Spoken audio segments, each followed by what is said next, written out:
জাতীয় স্মৃতিসৌধ বাংলাদেশের মহান মুক্তিযুদ্ধের শহীদদের স্মরণে নির্মিত একটি গুরুত্বপূর্ণ স্থান। এটি ঢাকার অদূরে সাভারে অবস্থিত। স্বাধীনতা যুদ্ধের ৩০ লক্ষ শহীদ এবং ২ লক্ষ মা বোনের আত্মত্যাগের প্রতি শ্রদ্ধা জানাতেই ১৯৮২ সালে এটি উদ্বোধন করা হয়। স্মৃতিসৌধটি ৭টি ত্রিভুজ আকৃতির দেওয়াল নিয়ে তৈরি, যা আমাদের জাতীয় আন্দোলনের ৭টি পর্যায়কে প্রতিফলিত করে। স্মৃতিসৌধ শুধু একটি স্থাপনা নয়, এটি বাঙালির আত্মত্যাগ, স্বাধীনতার প্রতি শ্রদ্ধা ও জাতীয় চেতনাবোধের প্রতীক। আসসালামু আলাইকুম, কেমন আছেন সবাই? আশা করি ভালো আছেন। তো গাইস, আমরা যাচ্ছি আজ নবীনগর। নবীনগর যে স্মৃতিসৌধটা আছে ওইটা আজকে ঘুরে দেখাবো। তো আমরা রওনা দিচ্ছি, সেই দিকে যাচ্ছি। তো আমরা পল্লী বিদ্যুৎ থেকে এখন যাচ্ছি চান্দুরা থেকে, সেখান থেকে যাবো একদম নবীনগর। তো দেখা হচ্ছে নবীনগর গিয়ে।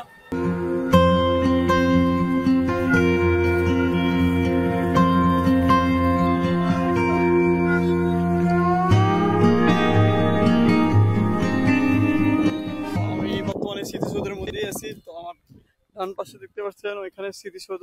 তো আমি যাব এবং আপনাদেরকে পুরো এরিয়াটা ঘুরে দেখাবো। তো বর্তমান যে আপনার শহীদদের স্মরণে যে স্মৃতিসৌধটা এখানে তৈরি হয়েছে, তো সেটাকেই আজকে আমরা এক্সপ্লোর করবো এই ভিডিওতে। তো দেখতে পাচ্ছেন সামনে হচ্ছে স্মৃতিসৌধ এবং এটার এরিয়া অনেক বড় একটা। তো এখানে বীরত্বের অনেক কিছু লেখা আছে, আপনি যদি আপনাদেরকে দেখাই। তো এখানে লেখা আছে, দেখেন, বীরের রক্ত স্রোত, মাতার অশ্রুধারা, এর যত মূল্য, সে কি ধরার ধুলোই হবে হারাই, অনেক কিছু আছে। তো এখান থেকে একদম পুরোটা দেওয়া যাচ্ছে।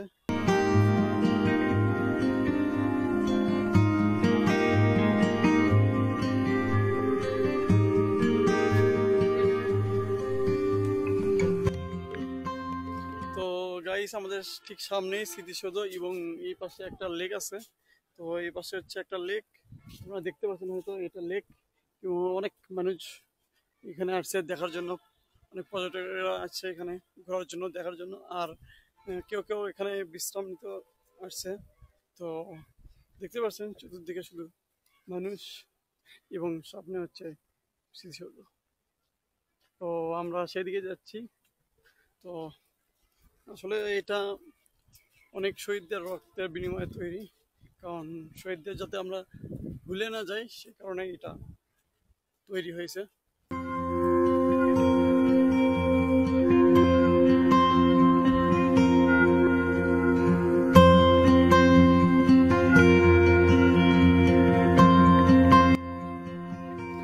তো গাইস, ঠিক আমাদের সামনেই স্মৃতিসৌধটা এবং আমাদের পিছনে আপনার জাতীয় পতাকা, আমাদের বাংলাদেশের জাতীয় পতাকা। এবং এখানে একটা সুইমিং পুলের মতো, যেখানে অনেক মাছ আছে এবং ছোট বাচ্চারা সামনে গোসল করতেছে এখানে, আপনারা দেখতেই পাচ্ছেন। তবে লাখো লাখো শহীদদের বিনিময়ে কিন্তু আমরা এই বাংলাদেশ পেয়েছি। তো সে শহীদদেরকে মনে রাখতেই এটা এই স্মৃতিসৌধটা তৈরি হয়েছে।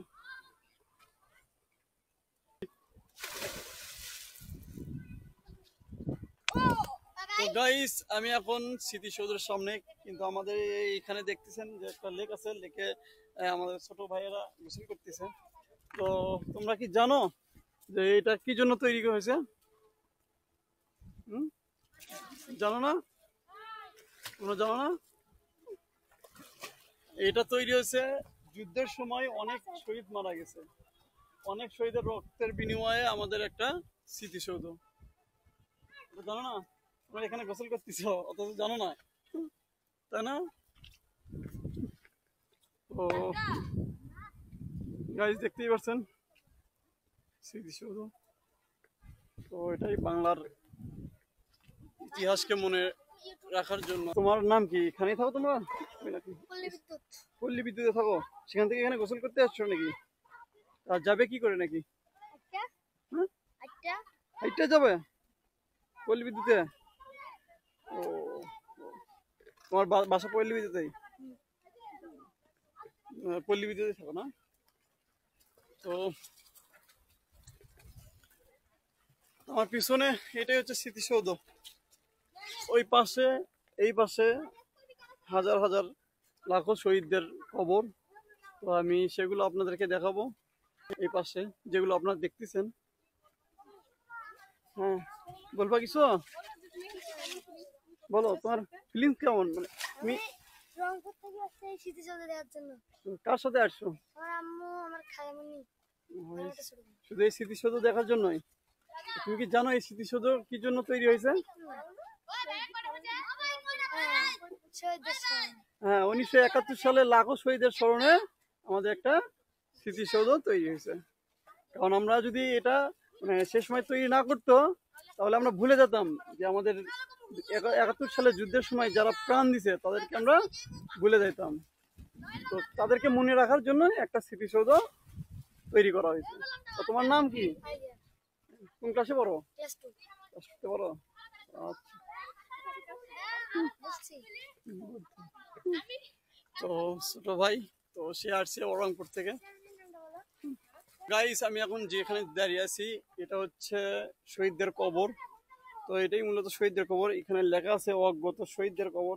আপনারা যদি দেখেন এখানে লেখা আছে অজ্ঞাতনামা শহীদদের কবর। তো এখানে হাজার হাজার কবর আছে, এরকম অনেকগুলো আছে। বর্তমানে স্মৃতিসৌধটি 7টি ত্রিভুজ আকারে তৈরি হয়েছে এখানে। তো আমার পিছনে যে স্মৃতিসৌধ দেখতে পাচ্ছেন, এটা বড় একটা এরিয়া, বিশাল এরিয়া। তো এটা তৈরি হয়েছে 1982 সালে 16ই ডিসেম্বরে এটা উদ্বোধন হয়েছে আর কি।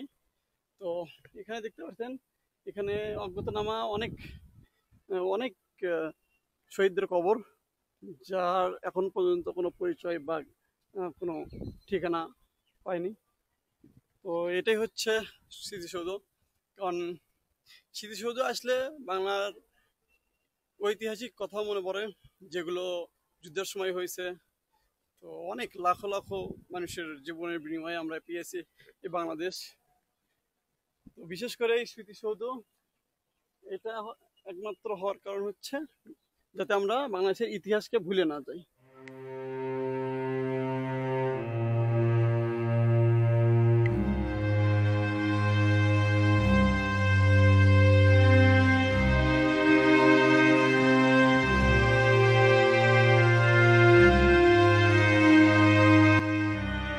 তবে যদি এই স্মৃতিসৌধে আসতে চান, তবে এটা হচ্ছে ঢাকা থেকে 35 কিলোমিটার দূরে সাভারে অবস্থিত, সাভার উপজেলায় অবস্থিত।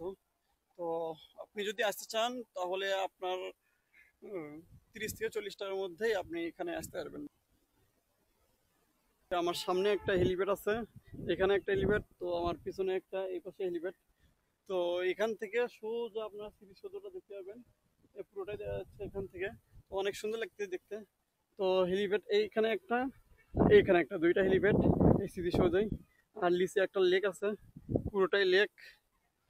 লেকের ধারে সারি সারি সিঁড়ি সিঁড়ি আছে, আপনারা চাইলে ওখানে বসে সময় কাটাতে পারবেন। তো এই পাশেও অনেক সুন্দর। তবে আমি এখানে যতই দেখতেছি ততই আমার ইতিহাসকে মনে পড়তেছে, যেগুলো আমি বইয়ে পড়েছি সেগুলোও মনে পড়তেছে।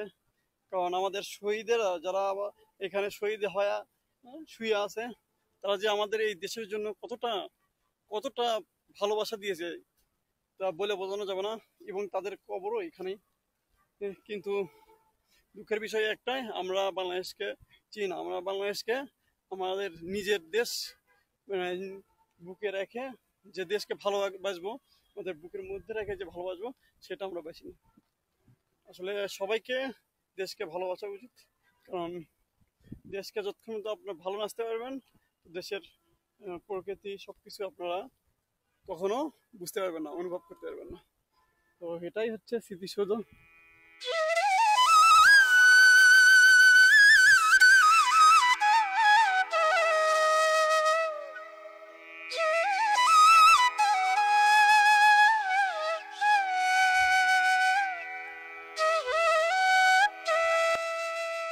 গাইস, এই ছিল জাতীয় স্মৃতিসৌধ ভ্রমণ।